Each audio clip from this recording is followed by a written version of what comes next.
자, 송호전자 가족 여러분들 반갑습니다. 제프로입니다. 자, 송호전자가 오늘 12% 상승으로 정규 시장을 마감을 했습니다.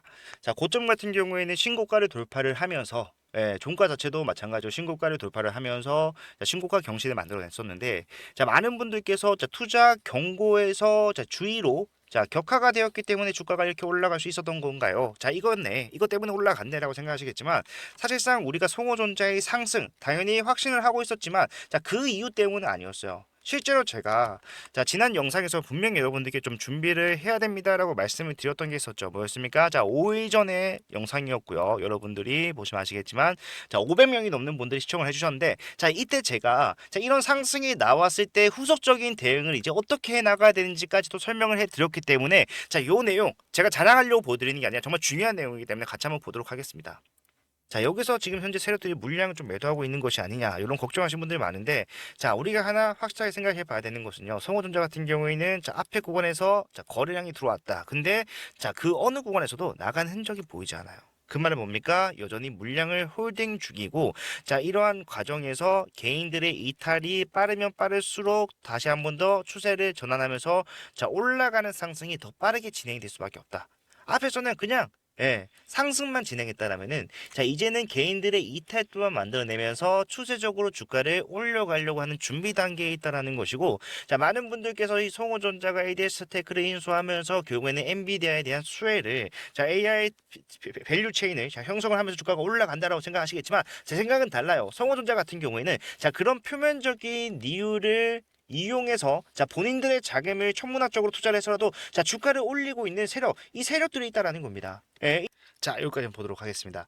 분명히 이런 행보가 길어지지만 우리는 포기하면 안 된다라고 말씀을 드렸고, 오히려 저점에서 올라갈 수 있는 타이밍에서 활용할 수 있는 방법 또한 뒤에서 설명해 드렸는데, 제가 이제 슬슬 끝물이라고 한다라면은 성호전자 굳이 여러분들께 또 대응해야 됩니다라고 말씀드리면서, 타점에 대한 중요성을 부각시키진 않을 거예요. 하지만 성호전자 같은 경우에는 앞으로도 올라갈 자리가 여러분이 생각하는 것보다 훨씬 더 크게 남아 있습니다. 그리고 다행이라고 할 수 있는 것은, 우리가 그 고점에 대한 부분에 대해서 확실하게 잡아낼 수 있는 시그널, 요것만 알고 있으면은 사실상 조정이 나오기 전에 안전하게 매도하는 것 또한 어렵지 않기 때문에, 요 내용을 제가 오늘 여러분들께 다시 한번 더 설명해 드릴 거예요. 영상 정말 중요하고 꼭 끝까지 시청을 해 주시길 바라겠습니다. 그리고 본격적으로 시작하기 앞서서 좋아요, 구독 한 번씩만 부탁을 드릴게요. 자, 일단 첫 번째로, 성우전자 같은 경우에는 앞에서 거래량이 터지면서 주가 상승을 만들어 왔죠. 근데 중요한 게, 상승 초입에서는 물량을 쓸어 담다시피 했습니다. 이 구간이 어떤 구간이냐면은, 우리가 좀 기간을 늘려서 봤을 때는 이 성우전자라는 종목이 형성을 하고 있었던 이 역사적 신고가, 그 구간에서 거래량이 터졌다. 즉, 성우전자의 주주들한테 가져갈 수 있는 만큼 수익을 다 줘서 내보내면서까지 물량 매집후에 자전거래에서 상승이 진행되고 있다는 거예요. 이게 무슨 의미냐면은, 자선단체도 아니고 세력들이 엄청난 손실을 감당해 가면서까지도 주가를 끌어올리고 있다는 건데, 사실상 이 세력들이 매집을 시작한 것은 올해 초부터 상승이 시작됐다라고 하신 분들이 많은데, 그 전부터였습니다. 그리고 이 구간 내에서 어떤 과정이 있었는지를 우리가 확인을 하게 된다면은, 이 상승이 어디까지 진행이 될 것이고, 그리고 올라가는 상승에서 우리가 정확한 매도 시그널을 잡아내는 거 어렵지 않게 가능한데, 우리가 작년 10월 달에 이 거래량이 터졌던 구간에서 어떤 공시가 나왔는지 보게 되면요, 사실상 이거 세력들이 주가를 맘먹고 올렸구나라는 것을 알 수가 있어요. AMD 스테이크에 대한 인수 발표가 일어나기도 훨씬 전부터 세력들이 어떤 공시가 있었습니까? 계속해서 본인들이 뭐를 통해서, 자전거를 통해서 주가를 올린다라고 자백을 하는 것처럼, 뭐가 나왔어요? 상승 종목의 당위 소수 계좌 매수가 과다하게 관여를 하고 있는 종목입니다라는 공시가 수차례 나왔어요. 그리고 정말 좀 극적으로 정확하게 이 10월 2일 날 성호전자 이 BW에 대한 발행 후 만기 전 사채 취득에 대한 부분도 공시가 나왔는데, 요 공시를 보시게 되면은, 한 주당 1,659원짜리 물량이 원래 같았으면은 유통 물량에 포함이 될 수가 있었다. 110억 원치 660만 주. 1,659원짜리 물량이 660만 주나 추가 상장이 될 수가 있었는데, 이 물량을 시장에 상장시키지 않고 어떻게 했다라는 겁니까? 회사가 다시 사들였다라는 거예요. 지금 전체 유통 물량이 3,000, 죄송합니다. 180만 주입니다. 근데 660만 주, 자 이거 여러분들 유통 물량이 5분의 1에 달해요. 굉장히 큰 물량이잖아요. 자, 이게 만약에 나왔다라고 한다면은 사실상 1,600원짜리 물량이기 때문에 자, 시장에 엄청나게 심각한 오버행 이슈가 진행이 될 수가 있었는데 상승의 방해적인 요소로 진행할 수 있었는데 자, 그러지 않고 회사가 다시 한 번 더 사들였다. 근데 중요한 게 자, 향후 처리 방법을 보면은 취득 후에 이사회를 통해서 소각 또는 재매각을 하겠습니다. 이렇게 얘기를 하고 있어요. 예. 근데 한국 시장에서 소각을 할까요? 대형 조단이고 재매각을 할 겁니다. 근데 문제가 뭐냐면은 자, 이 신주인수권 부사채 발행 당시의 공시를 확인해 봤을 때 자, 이거를 언제부터 전환을 할 수 있는지에 대해서 자, 날짜가 나오는데 권리 행사 기간이 언제예요? 아까 저거 말씀드렸다시피 자, 만기 전 사채 취득을 진행했었던 자, 10월 2일 날, 그러니까 자, 권리 행사가 시작되는 그날 뭐했다? 회사가 다시 콜옵션을 통해서 물량을 사들였다라는 거고, 사실상 회사가 이 물량을 자, 재매각을 한다라고 했을 때 자, 어떤 식으로 운영 가능하냐면요, 지금 현재 자, 권리 행사 기간 이거 유지됩니다. 그리고 한 주당 가격 1,659원 또한 마찬가지로 유지가 돼요.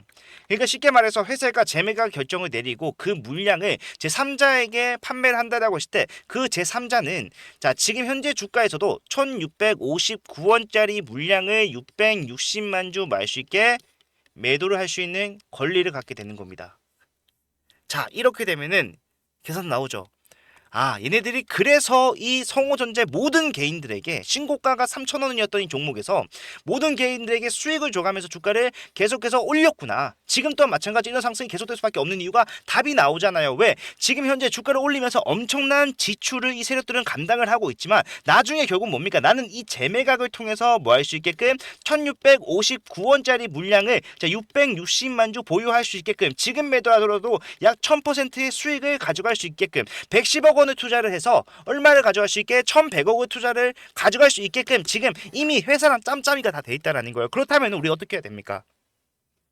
이 물량이 매도 나오기 전에 먼저 매도하는 거예요. 어차피 지금은요, 세력들이 주가를 계속해서 상승 올려줄 거기 때문에 굳이 우리가 어떤 대응을 통해서 자, 헷갈리게 할 필요 없습니다. 그냥 이 상승 잘 유지를 하다가 세력들이 이 물량을 이제 매도하겠구나. 이 매도를 하기 위한 자, 과정이 진행될 때 그때부터 준비하면 된다는 건데, 자, 실제로 한국 시장에서는 이런 종목이 많아요. 상지건설. 자, 이 종목도 보시게 되면은 대선 테마로 올라갔을 당시에 주가가 3,000원에서 어디까지 올라갔습니까? 56,400원까지 10영상 갔어요. 처음 봤어요. 근데 이 10연상이 나오는 과정 속에서 상지건설이 앞에서 콜옵션을 통해서 가지고 있었던 240만 주에 대한 물량을 자, 재매각을 하겠습니다라는 결정이 나왔고요. 자, 주가가 계속해서 올라가면서 모든 개인들에게 수익을 주다가 정확하게 이 재매각 이후에 뭐가 나왔습니까? 자, 이 물량을 가져간 세력들에 의해서 세력들이 전환하겠습니다 공시, 그리고 정확하게 4월 18일 날 이 물량 중에 230만 주가 자, 매도로 쏟아지면서 고점을 달성하고 주가가 하락을 했다라고요. 우리 어떻게 해야 돼요? 이게 정말로 소설 같은 시나리오가 아니라 실제로 한국 시장에서 자행되고 있는 현실임을 인지를 하고 우리가 이 고점에서 안전하게 매도할 수 있는 준비를 하셔야 된다라고요. 그리고 그거 그렇게 어렵지도 않습니다. 송호전자 같은 경우에는 이 고점에서 여러분들이 굉장히 좀 쉽게 매도할 수 있는 게 자, 저거 공시가 나와야 돼요. 그러니까 쉽게 말해서 이 BW를 다시 한 번 더 재매각을 하겠습니다라는 공시가 나와야 되고, 재매각 공시 이후에 이 물량을 가져간 세력들에 의해서 또 하나 공시가 나와야 되죠. 전환하겠습니다라는 공시가 나와야 돼요. 그러면은 우리가 이 재매각 일정 확인을 하면서 준비하면 되고요. 그리고 세력들이 전환을 하겠다라는 공시에는 어떤 내용이 있습니까? 언제 며칠에 공시 전환하겠습니다. 공시가 나올 거 아니에요. 그거 보고 대응을 해도 늦지 않는다라는 거예요. 이 날짜 나오게 되면은 물론 권리 공매도라던가 우리가 일정에 벗어나서 세력들이 매도할 수 있는 타이밍까지 제를 봐야겠지만 이런 내용들만 알고 있으면은 자, 지금 이 상승을 이어가다가 우리가 안전한 타이밍에서 매도하는 거 어렵지 않을 거란 말이에요. 중간에 이런 조정이 나오더라도 흔들리지 않을 수 있다라는 거예요. 자, 그런 타점들을 제가 잡아드릴 겁니다.